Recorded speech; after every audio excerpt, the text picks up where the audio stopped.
Hello, everybody, and welcome to Taking Control, the ADHD podcast on True Story FM. I'm Pete Wright, and that there is Nikki Kinzer. Hello, everyone. Hello, Pete Wright. I was trying to do that in such a way that I would toss to you while you were still drinking. I'm too fast. I was hoping for a spit take. I was shooting for a spit take. Not gonna happen. Get it. How are you? This is the last episode that we are recording of this year. This fine year of 2021, 2021. How do you feel as we wrap up the year? Did you do everything you wanted to do? No. Did anybody? 2021 was an extension of 2020, a little bit better. Marginally better. Yeah, marginally but not better. great. Yeah. So, but yeah, I mean, you know, it is what it is. That is what it is. But it's been a great year for the show. And thank you, everybody, for hanging with us. As we wrap up season 23 and move into the glorious year of season 24. Holy smokes. Right. We are going to be we're continuing our ADHD treatment trajectory. We started 2 weeks ago. We talked about meds with Bill Dodson, who's fantastic. And then, and we should say, we just this morning got a quote, come to Jesus comment about that episode, which is very exciting to hear. I got a lot of great feedback about that episode. Yeah, some really great feedback about that episode. Last week, Sharon Celine talked about what you expect when you're in therapy. So meds to therapy and what would possibly fill the gaping hole that exists in your ADHD treatment efforts, other than coaching. So now we're going to talk about coaching. Nikki is going to teach us a little bit about coaching. If you've never explored coaching yourself and you're listening to this show, that surprises us. This might be what you're looking for. So here you go. Before we dig into that, head over to takecontroladhd.com. Get to know us a little bit better. You can listen to the show there on the website or subscribe to the mailing list, and we will send you an email each time a new episode is released. You can connect with us on Twitter or Facebook at Take Control ADHD. And if this show has ever touched you and you think to yourself, I wonder what Pete and Nikki would like for Christmas, we have an idea. Head over to patreon.com/the ADHD podcast and become a patron, become a paying supporter of this show. Your ducats every month, ducats, pounds, crowns, stones, whatever currency you happen to use. Stones, I think, is a measure of weight. Don't pay and in stones. I don't want any if anybody asks you to pay in stones, we're not interested. No. You can join for a few bucks a month. You can support the show. You can get access to super secret Discord channels. If you subscribe at the Supreme level, you get access to an additional monthly workshop every month, and you get all kinds of great stuff. And you get to join us on the live streams of this fair show, so you can watch us foul up the place with mistakes and today I have my coaching hat on. And you got a coaching hat on. Like really a real hat. Although it is a hat. You thought like really? Like you really wear that when you coach? Like no. It is a cute hat. It doesn't feel particularly coachy. Athletic or coachy. Yeah, no, it does. It is definitely a fashion statement. It's much more Carrie Bradshaw, I think, than maybe coach. Right. Yeah, so anyhow, if you head over there, patreon.com/the ADHD podcast, it's listener supported podcasting, and we sure appreciate it. Growing this community has been one of the great delights of what we do. And in fact, it's how we pay for our shoes is you helping us to grow this community. So thank you very much for contributing to that process and helping us to contribute to our livelihood. And thank you to Electra Allentown and Captain Zemblanity and Angela Woods this week for becoming new members. Captain Zemblanity. I love it. That's one I want to take on. I was thinking Electra Allentown is one of the great names that we've had because I've just always been a fan of the name Electra. I think that is such a great name. And it's just unfortunate that right after Electra joins, Captain Zemblanity joins because now all I can think of is Captain Zemblanity. Oh, that's fantastic. Which I almost feel like should be kind of a, like, maybe that is the name of the ADHD podcast spirit animal. Like maybe the ADHD squirrel's name is Captain Zemblanity. It could, because it has a little cape. It's got a little cape. Yeah. That's So right. anyhow, All that's right. where it is. Patreon.com/the ADHD podcast to learn more. Thanks, everybody. And now we have announcements, but not 18 minutes of them. No, I really tried to tighten this up. However, I am excited about what's happening in 2022. So I want to share the organizing challenge. So this begins January 1st. We're playing the purging game. In brief, like a very brief summary, day 1 is 1 item, but on day 15, you let go of 15 items. And Pete did the math. So by day 31, it's like 496 items that you get rid of. Pretty darn cool. Yeah, it's those last 4 items that really I struggle with. We have to get to 500, everybody. Just know right? that at some point you need 4 bonus items at some point. Yeah, I agree. We're going for 500. The organizing challenge includes 2 organizing study halls over the weekend, 2 hours on Saturday, 2 hours on Sunday. We're going to have weekly office hours where you can ask me anything, specifically around organizing would be nice. But hey, if you have another question, I'm happy to answer it. Tuesdays and Fridays. Pineapple on pizza, yes or no? Yes, for me, but my daughter would say no.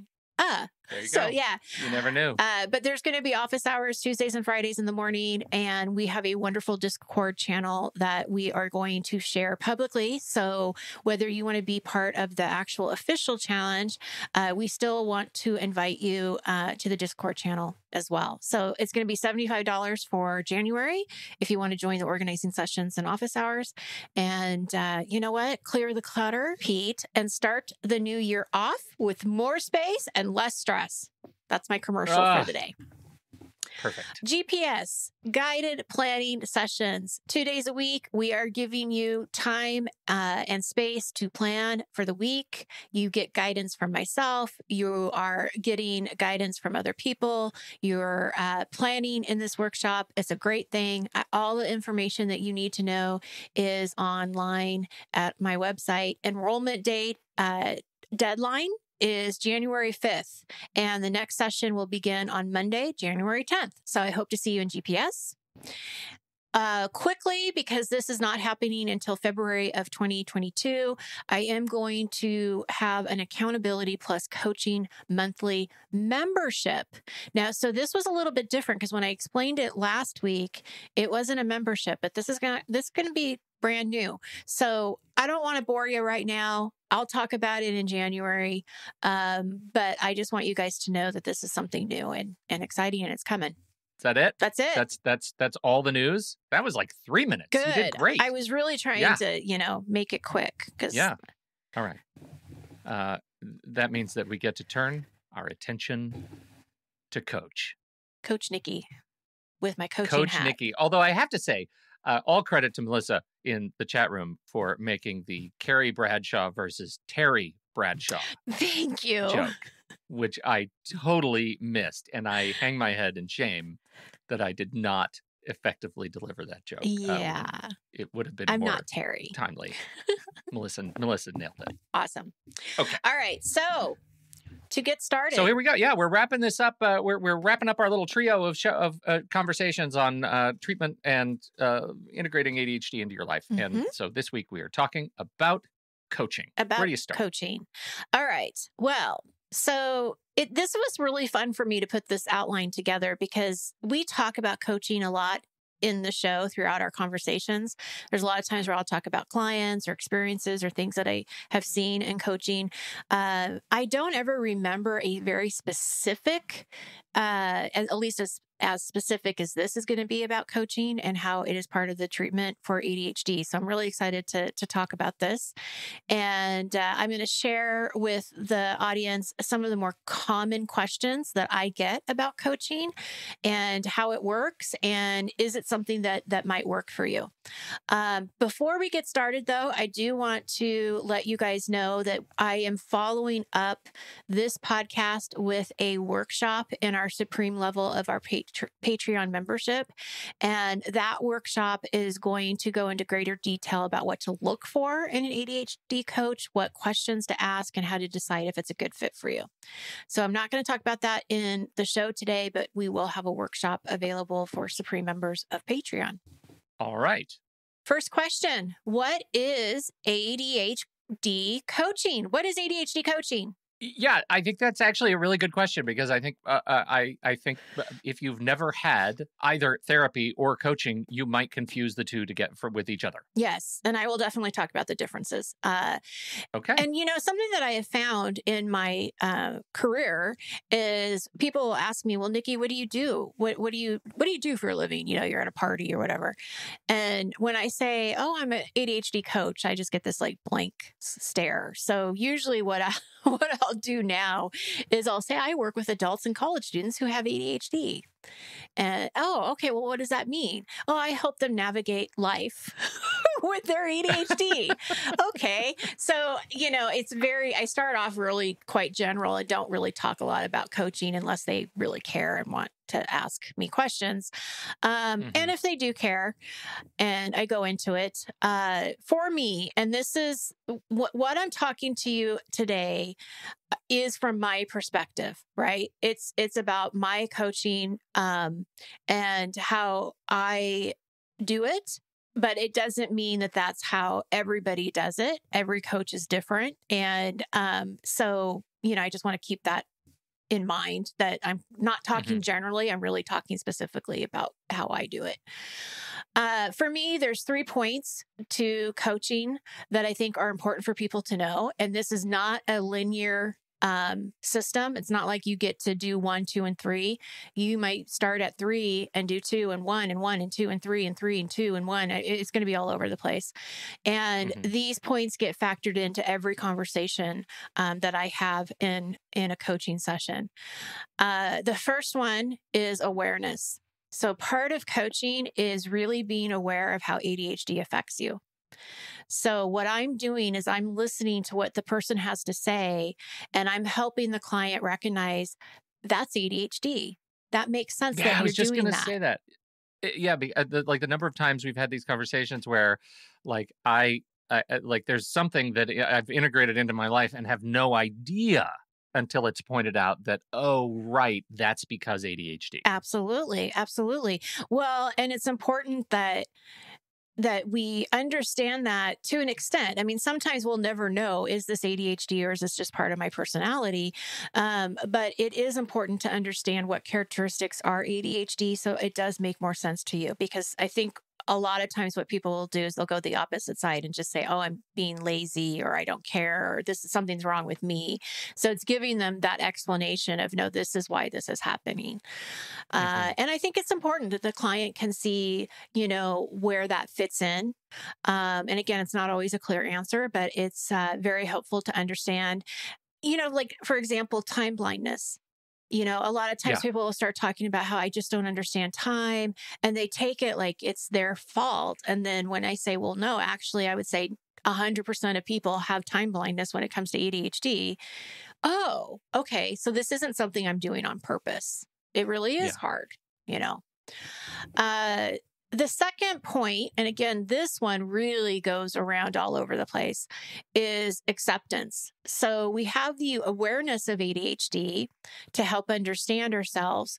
But my hope as a coach is to help the client also understand that they're not broken. ADHD is not something you fix, and it's not something you fight. You'll lose if you keep trying to fight it. So you begin to understand why you do certain things, and then accepting that, okay, this is part of my ADHD. This is going to happen. It's going to be okay. I'm going to, get through it. And I've said this before, and I'll say it again. There isn't a symptom of ADHD that is worth damaging your self-esteem or feeling that you're worthy. Your ADHD does not need help damaging you. It's working hard to do that already. Well, and it's not worth it. That's my point too, is that there isn't a symptom that I think you could say is, oh, well, this is bad enough. This is so bad that I should think that I'm not as worthy as somebody else because of the symptom. There isn't anything there that's like that. And that's kind of what we have to remember. But the acceptance piece is hard, and it comes and goes. And I think that, just to put it in very simple terms, there was a gal that I worked with, and one of her ideas was that she wasn't going to need to have an alarm to remind her to go pick up her kids. And I'm like, no, you're going to always have to have that alarm. And as if like that's some aspirational state right. down the road. You'll get good enough at managing these things, and that you'll be able to fix that. You'll be able to fix it. Like I will just get into the habit of knowing when 2:15 is. And I'm like, but that's not going to happen because of the ADHD. You are probably going to get distracted, or you'll see that it's 2:10 and then you'll find out it's 2:30 because you missed it. There's too many things that could happen that could go wrong. So part of the acceptance is saying, I need to have this alarm at 2:15 to remind me to go pick up my kids. And that's okay. It reminds me of something Bill Dodson said, which strikes me right now as really important as a way to tweak the way I think about accommodations in general, whether it's alarms or meds. Why would I want to not have an alarm set? Why would I want to live in a world with any just single little tiny dose of uncertainty that I might miss that 2:15? Right. Do you know what I mean? Right. Like, why would I want to? I enjoy being alerted that it's time for me to do things, because then I do the things. And then you do it. Right. Why would I want to live in that space? And you don't have to have the stress of relying on your memory. Yeah. Right. Absolutely. Right. And then I would say the third component is strategies. And that's really where people come to me, is to talk about strategies. So they want the systems, they want the tools, the strategies. They come into coaching, thinking that these are going to fix them in some way. So again, I need to remind them that it's not just about fixing them. And I don't go straight into strategies. I want to go deeper into the conversation to figure out how much they know about their ADHD. How do they think about their ADHD? What are they doing right now to focus on managing it? Like, we need to do more work than just go straight to, oh, here's your time system, because that's just a Band-Aid. And if we don't really talk about how you think about time, or what the purpose is for your task manager system, and we don't ask those kinds of questions, then we're really not helping you. That's not going to help. You're going to get something and then you're going to leave. And then in 6 months, you're going to feel like you have to start over again. So, we have to address mindset, limiting beliefs, and other roadblocks that have been getting in your way. At what point does somebody join you who has not, who hasn't gone down the path of these 3 points to coaching: awareness, acceptance, and strategies? Like, nobody comes to you who's completely green, right? It happens. I mean, somebody that is just diagnosed and they don't know much about ADHD. Yeah, it happens. Very low degree of awareness. Yeah. Maybe a lower degree of acceptance, and probably no strategies yet. Right. They just know that something's not quite right. They've got this diagnosis. They don't really know what to do with it. Doctors don't really help you, process it very much, right? College students, I would say, definitely we wrap a lot of in college students. There's a lot of conversation around awareness of ADHD, because let's just be honest. Kids that are 19, 20 years old, they think they know everything, so they're, I can do that. Or that's not, I've had ADHD since I was 8, but when you're 8, it looks a lot different than when you're a college student on your own for the first time, trying to figure out school. So, there's different areas around that. It has been a very rare occasion. And I want to just say that I only did this because I felt comfortable enough with the client that I thought, okay, this is the only thing that he really needs. And that was a task manager system. He just wanted me to help him narrow one down and help him set it up. He had gone through therapy. He'd gone through coaching. He really was just at a point that this is what he wanted. And he was very clear about it. And I felt good enough that, okay, I'm going to make that exception. But I can tell you 99% of the time, that's not the case. We can't just go straight into strategies. They'll happen. They'll come. We'll talk about them. But there's still a lot of other things that have to be addressed. Well, and so much of it goes into what we were talking about with Sharon last week, which is this idea that at some point, you reach that level of awareness, acceptance, and willingness and readiness to change. Yes. And I have to imagine that transformation, that like moment, is the moment you're willing to start adapting to new strategies through coaching. Absolutely. Well, and that's why if you're in a deep depression, you're not going to be ready for coaching, because coaching is about action. And if you can't act on something because it's really difficult for you to do anything right now, coaching it's not the right time for coaching. And I think, every client is an individual experience. And so we have to, as coaches, meet you where you are at the time. And ethically, we need to make sure that we're not doing something that we shouldn't be doing, because we are not trained therapists. And if we're not sure if we should take this new client on as a client, then ask if you can talk to their psychiatrist or their therapist to see what they think.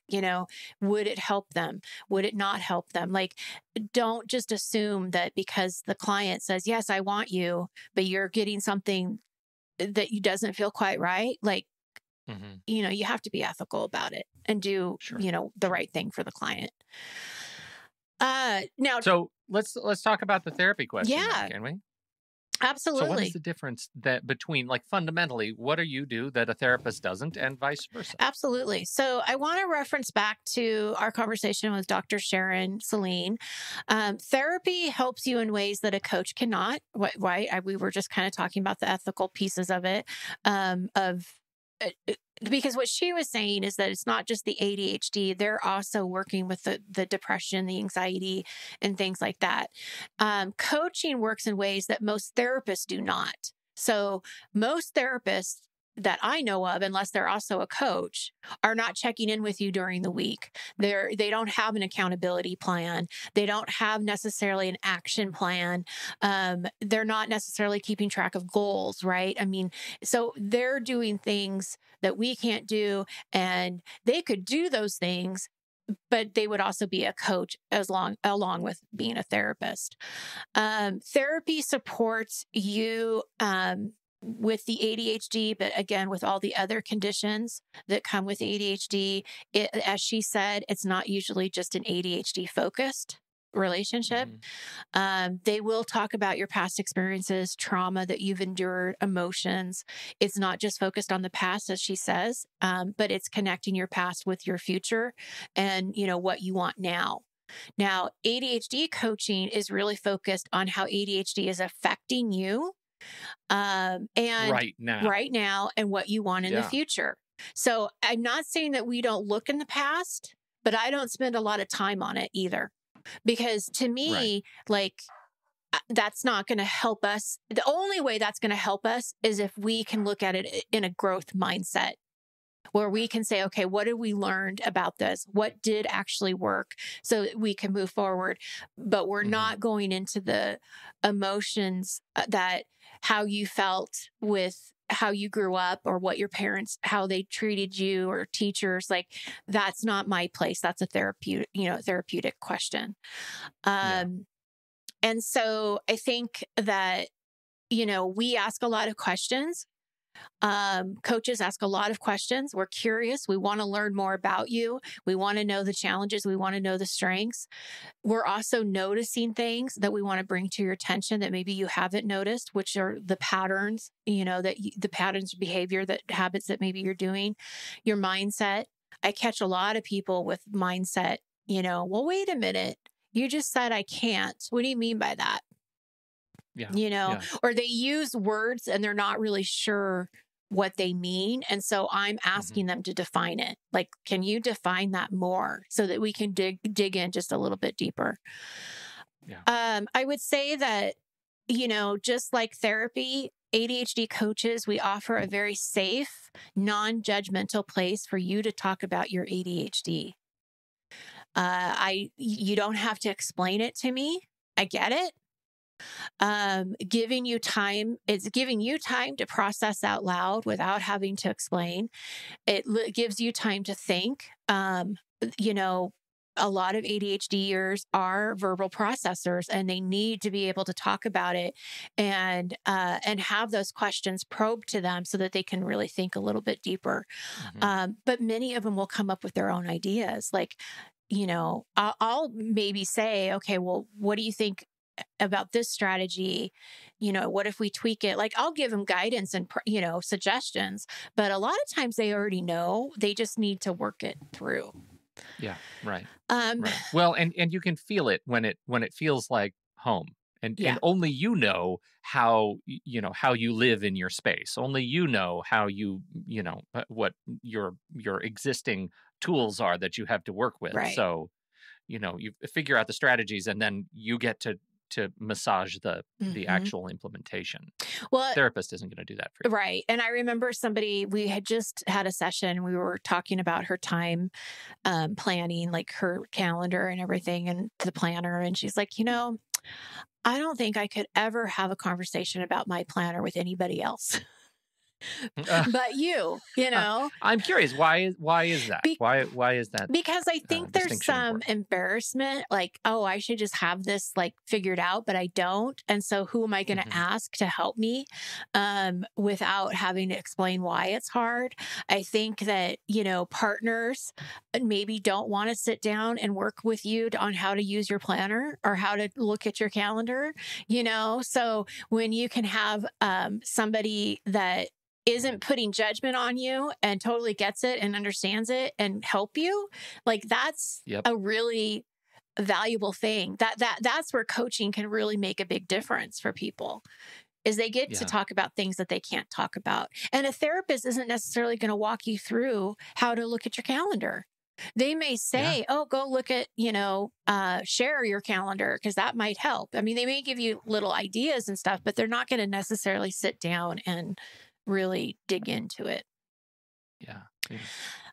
I would say that there are some gray areas when it comes to therapy and coaching, because, I do talk about limiting beliefs. I do talk about ADHD shame.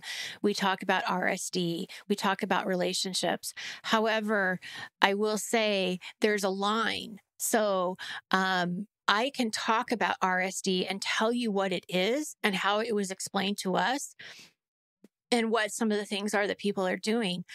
But I'm not going to be the therapist that's going to really help you work through that in a way that's cognitive behavior therapy, that CBT. It's like, it's different. Yeah. With relationships, I'm pretty clear that I'm not a marriage therapist and I don't want to be one.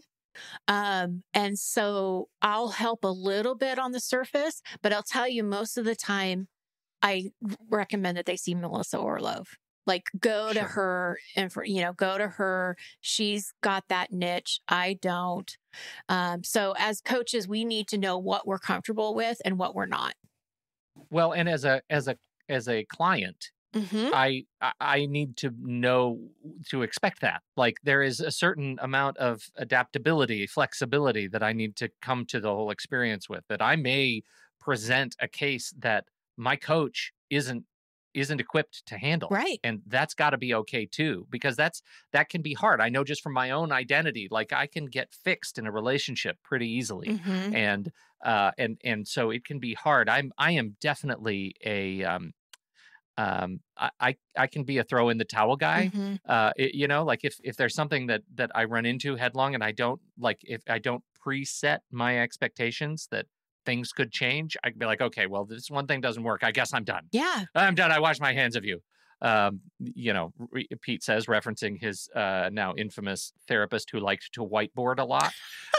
Like, that was that was a little that was just okay. That was too much. It was not okay. It was too much. You crossed the line with the whiteboard and the dry erase, man. Yeah. I don't care for it. So, you just don't know. And so I think, it can be a conscious act of high calorie burn will to be flexible. And that's okay. Like, it's okay for that to be challenging. Absolutely. And I just want to present that, because if there's any question, if I'm ready to change and you present something to me that challenges my ideological sort of change worldview, I need to be preset. Yeah. Absolutely.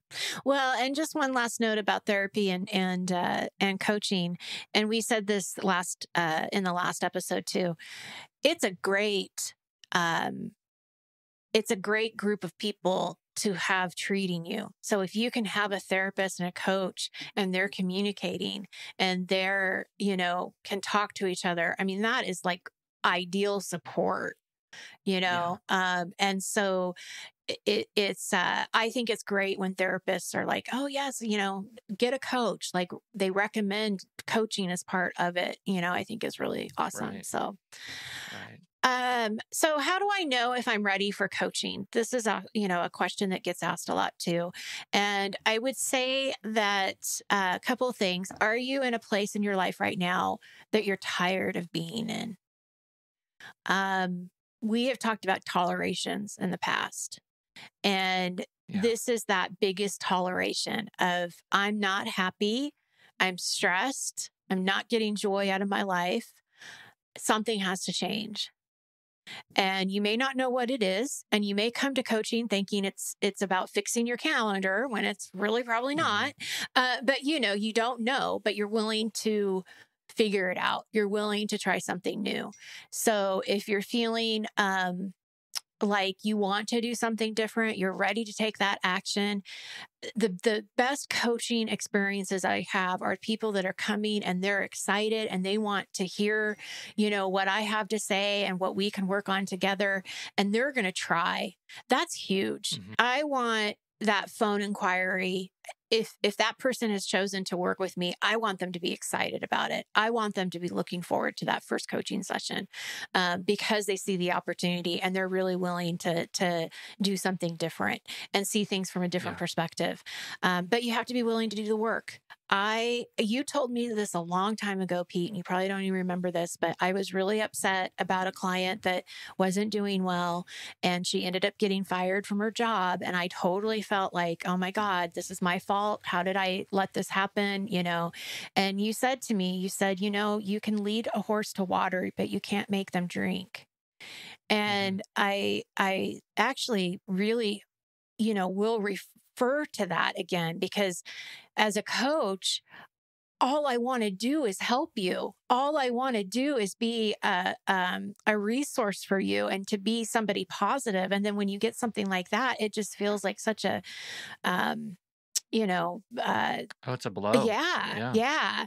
And so that's where you also have to say, okay, you have to do the work. And this is another example, if you and I have worked on a strategy that you're going to try, and you've got the all or nothing thinking, and you say, okay, well, I tried it on Monday, but it didn't work, so I'm not going to try it again. You're not as open-minded as you probably think you are, and you're not willing to do the work because you're just assuming that it doesn't work because it didn't work one time, but you never tried to do anything the rest of the time. So you really didn't try. And so that's the thing, is that you've got... It's like that one time I tried to ride a bike, but I fell off. So I'm not going to do it again. Bikes are therefore not rideable by me. Right. That is absurd. I don't know anybody who would say that. But that's a really good example. Right. Yeah. And then if you aren't, and this is where coaching can be more successful for people, if you're not willing to go to your coach and just say that, like, okay, this is how I'm seeing it. Like, I'm all or nothing thinking. I mean, like, I just, you have to be open for me to say, okay, what made you think that it was done after one day? And you'll eventually come to the conclusion yourself that probably wasn't the most logical way of looking at it. And you'll come up. It'd be like if you had a robot bike that said, no, wait. Get back on and try again. Yeah. That's what we all need, is a robot bike. We do. That's what an ADHD coach is. ADHD coach equals robot bike. Totally. Yeah. Fixed it. Yep. The other, we fixed it, but I'm going to keep moving on. Plowing right through Pete's dumb joke. That's fine. That's all right. It's good. The other thing I would say is, are you ready to treat yourself with grace, acceptance, and not hold yourself to the standard that is so ridiculous that all you're going to do is feel disappointment? So this really, again, goes back to what you're saying. We have to review your mindset. How do you see the world? How do you see yourself? And how do you see your ADHD? And how are all of those connected? And that's what we have to look at, right? And coaching, again, I can't say it enough. It's not a passive process. It is an action-oriented journey. But I want people to know it's okay if you're not ready to do a whole new strategy and all you really want to talk about right now is just how ADHD sucks. I mean, that's okay. Like, we are there to meet you where you need to be met. And so even though I say it's action packed, it doesn't mean that you're doing something every single day just for coaching or just for yourself. And that's the piece that I want to go back to real quick. It's not just for coaching. People will feel like, well, I can't tell you the truth because I feel bad that I didn't do what I said I was going to do. They feel bad to me. I'm like, I'm the last person that you should feel bad about. Like, I really don't care what the end result is. I just want to know how you're feeling and how what you're doing right now to get there. If you didn't actually get there, that's okay. You're not doing it for me. So there's that distinction too. And you have to be willing to try and fail. I tell all of my clients that failing is not to be feared. This is not a bad word. We want to try something and have it not work because then we know it doesn't work, or we know we need to tweak it. Sure. Okay. So, if you're not honest with your coach, you're not ready for a coach. That's one thing I wrote here. The other thing I want to say is if you are somehow guilted or forced into coaching, it will not work. So unless you're doing it for yourself and you want it, coaching won't work. If your partner tells you you need to do coaching, it's not going to work. Well, let me ask you, you work with a bunch of college students. Yeah. And I know in the past we've talked about college students who are referred to you by their parents. Absolutely. Almost all the time. Yeah. That seems to be an example that is set up for challenge. It is. And I tell them that right out of the gate. If your kids are old enough that they're not going to want to do it just because you say they should, and even because you're paying for it, right? You know that, right? And I set that up. I'll say, if you're guilting them, if you're telling them they have to do this, it's not going to work, and it's certainly not going to work the way that you would like it to work. They have to be invested. They need to talk to me. They need to ask questions. They need to want this. They need to be curious about it. But if they're just doing it for you, it's not going to work. And what I'll tell people is that, especially with college students, if it starts to look like, okay, well, this might work, because maybe the student is pretty open to it, and it seems like it might be, let's try it. But if I notice quickly that the person is coming to the sessions, how was the week? It was fine. Okay. It's how not. Was it that? Wasn't fine. How did that homework assignment go? It was fine. I turned it in. Yeah. Okay. It's not working. And so I'll give it a chance. I'll start talking to the student and see, how it's working. But I will also tell the client the parent, I don't want to waste my time. I don't want to waste your time or his or her time. And I don't want to waste your money. It's not working. Yeah. So they know from the very beginning that I'm pretty upfront about that. Yeah.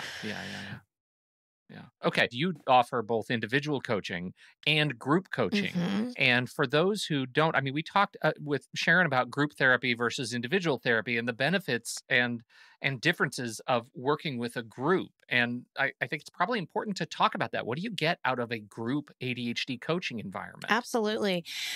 And I do get asked this question a lot because they'll see that I have groups and then they'll see that I have individual coaching, and what really is the difference.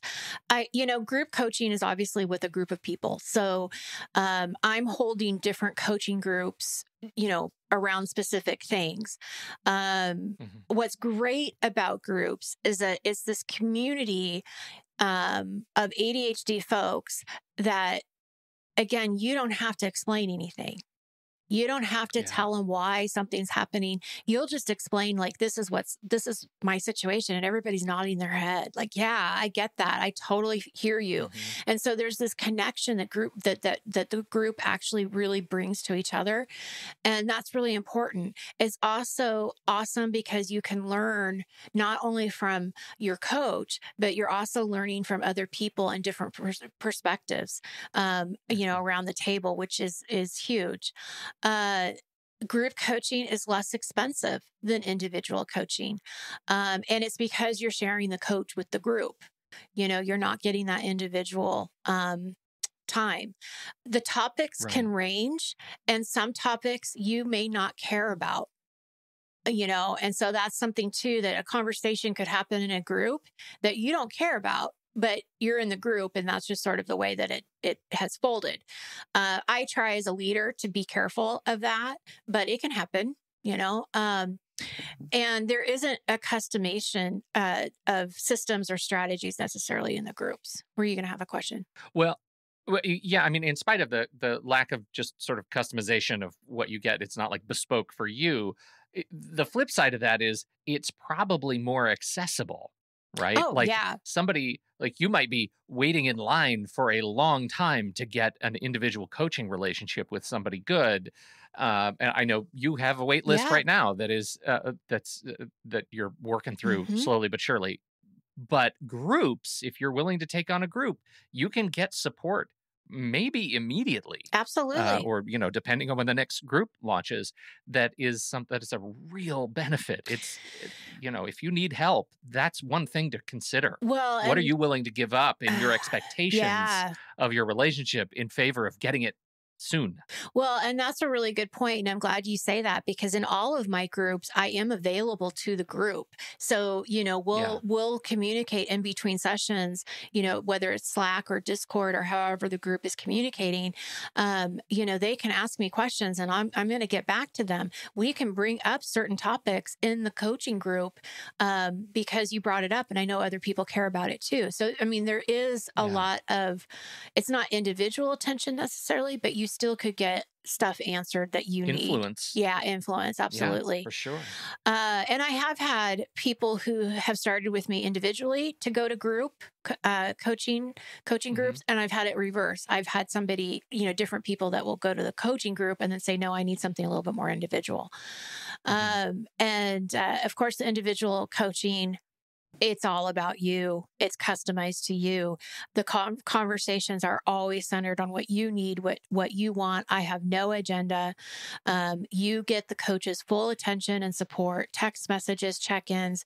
These things happen with the individual clients. And that's why it's more, that's why it's more expensive. It is definitely more time consuming in a lot of ways than coaching groups. And so there is a difference. I think there's a place for, I can see the pros and cons for anyone. It's just a matter of figuring out what they need. Well, this has been it's been a great exploration of what the coaching environment is. If you've never considered coaching, at least now you have some options. And, we're even going to follow up. We've got a blog post that's going to be live. I think by the time this show goes out, Yes. you'll have a blog post that will sort of continue the conversation and help you understand what you can expect when coaching is working. How do you know? What are the insights that you'll experience as a result of your coaching relationship? And that's a little bit of a longer conversation, but perfect for a blog post. Absolutely. What do you think? I love it. So I want to close it down because I know there was a lot of talking. In the last few weeks, we have been talking about treatment for ADHD as a whole, and it's like a puzzle. There's so many pieces to it. And I know we've talked about medication, therapy, and coaching, but I also have to say you have to also look at your self-care, your overall self-care. How much exercise are you getting? This is so important to ADHD. Nothing to do with losing weight. It's all about the dopamine that you're filling your mind with. It can help you focus. It helps you feel better about yourself. I mean, exercise is really important. Nutrition, if you're eating donuts and sugar food all the time or fast food, it's not going to help your ADHD. Sleep, huge factor. If you're not getting a good night's sleep, that's going to affect your ADHD the next day. Stress management. How do you handle your stress? That's all going to make a difference. Balance. We don't want to just always be working. I always tell people the to-do list is not like, you're going to be okay if not everything gets done on the to-do list. Like, let's put things in perspective. Balance. So I just want to be clear that none of these factors should be forgotten. They're all part of the whole ADHD treatment. Well, and look at how they relate to one another, too. Everybody, this is so important. If your life is out of balance, if you don't have strategies for managing your stress, you're not going to sleep well. And if you don't sleep well, you're going to start making poor decisions around your nutrition. You're going to make the easy decisions around the food that you put in your body. And if you're making those decisions, you're going to feel more lethargic and more apathetic around exercise. Like, all of these things work together. They do. And they're directly connected to your ability to be long-term sustainably successful in integrating ADHD into your life as the way that's positive and not, as you opened the conversation, something that you're constantly fighting against. That's right. So good. All right. Thank you, Nikki Kinzer. Thanks for being an able teacher today. Thank you. And thank you, everybody, for downloading and listening to this show. I hope you all have taken the time to go get your matching Nikki Kinzer matching coaching hats so that you can look like either Carrie Bradshaw or Terry Bradshaw. Your choice. We appreciate your time and attention. Don't forget, if you have something to contribute to this conversation, head over to the Show Talk channel in Discord. That's where we're going to be. And you can join us there by becoming a supporting member at the deluxe level. On behalf of Nikki Kinzer, I'm Pete Wright. Happy holidays. Happy New Year. And we will see you next year. Next year. Isn't that crazy? Right here. Crazy. Wow. I'm Taking Control, the ADHD podcast.